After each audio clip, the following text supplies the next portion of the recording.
Assalamualaikum everyone. Welcome back to my channel. Today I'm going to be cooking Bhuna Gosht, which is basically goat, lamb, or even beef in a very thick gravy. So we're going to be making that. I'm going to show you the ingredients and let's get on to the recipe. Alright guys, these are the ingredients for the recipe. We will need 1.5 pounds of goat chops. I'm using goat for the meat. Then we have 3 medium tomatoes, 2 medium red onions. I like to use red onions in my recipes because I like the taste that it gives. I have half a cup of vegetable oil, 1 cube of ginger and 1 cube of garlic that I froze before in my previous videos. If you would like to know how I got that, you can watch my previous videos. I think it's the one before this one.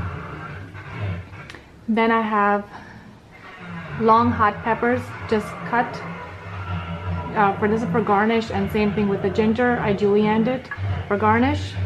I have 1.25 teaspoon of salt. I usually don't put that much salt in my dishes because my family doesn't prefer that much, but if you prefer more you can put more. If you prefer less you can put less, but this is what I typically put, like a teaspoon and 1/4 teaspoon. So today we have 1/4 teaspoon of salt. I have 1 teaspoon of cayenne pepper with chili, crushed chili peppers flakes mixed in, 1/4 teaspoon of turmeric powder, 3/4 teaspoon of coriander powder. I have 3/4 teaspoon of garam masala. I have 8 to 10 black peppercorns, 1 clove, 1 small stick of cinnamon stick, and 1 black cardamom, and 1/3 teaspoon of cumin seeds. And over here I have 1.5 tablespoon of yogurt. So let's get on to the recipe. So alright guys, we're going to be using the pressure cooker to cook the meat in, and that's what I usually, most of the time that's what I usually use because it gets the job done faster. It cooks the meat, and you can get everything ready very fast rather than boiling the meat first and then putting it cooking with the masala, with the spices and the onions and the tomatoes. So I like the pressure cooker. You put everything in there, you let it go, and then it cooks for you, and then you just have to dry the water. So I'm going to show you the technique, and then from there on you will understand how easy it is. So first off, I'm going to turn the heat on and I'm going to add the oil.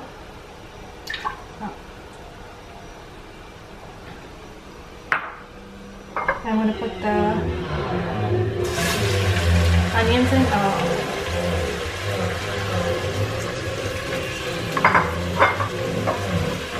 Put the tomatoes in.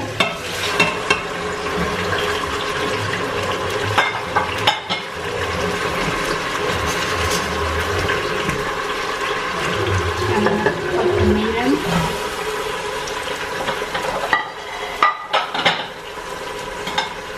I'm going to put the garlic and ginger cube.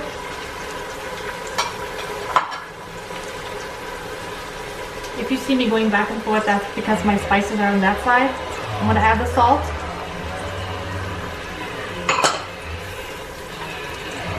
The cayenne pepper. And the turmeric and the coriander powder.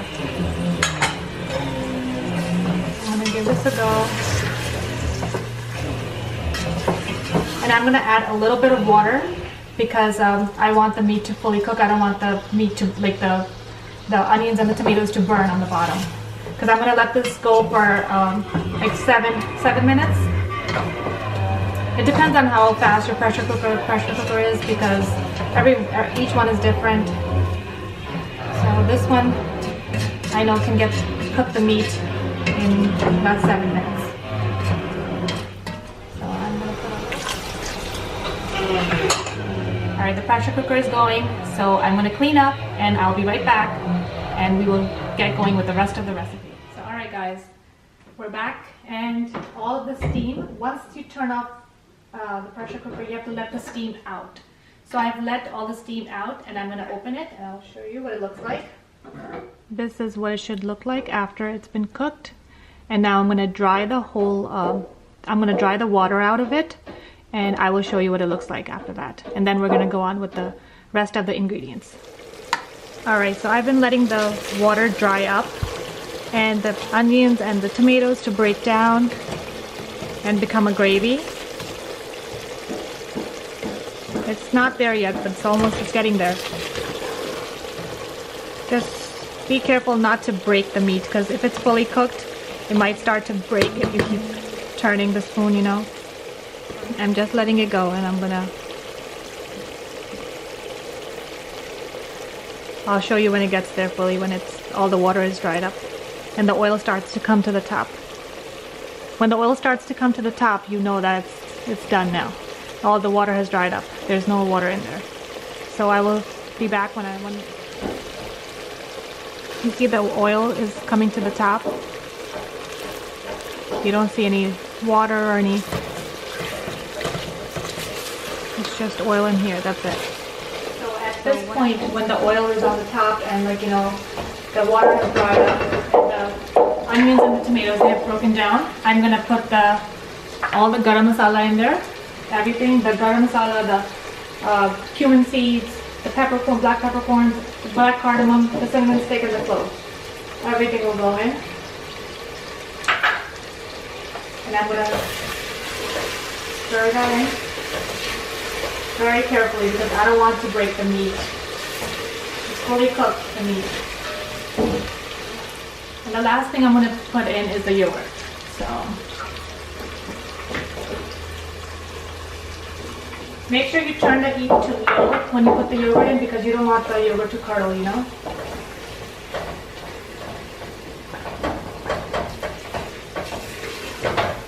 Like when it hits the heat, the yogurt, all of a sudden it just becomes like lumpy, and you don't want the lumps to happen. You want it to get mixed into the gravy. This is what the masala should look like, the gravy. That's what it should be like. The goat is fully cooked and the gravy is fully dried up.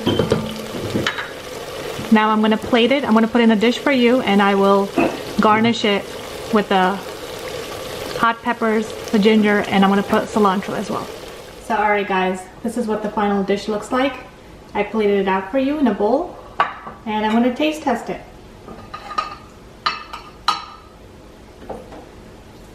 Let's take this small one.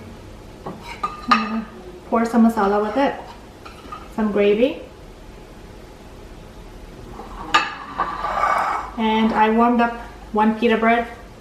Let's be real, I didn't have the time today to make homemade chapatis or rotis, so I'm going to take this and I'm going to take a bite. The meat is so soft. It's just, I can just show you. It just comes right off the bone. Okay.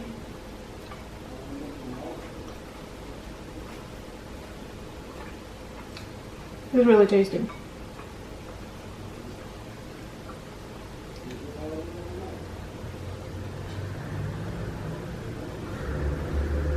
I'm not going to stop eating because it's so good.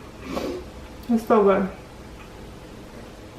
I hope you give this recipe a try and let me know in the comment section below how it turned out for you.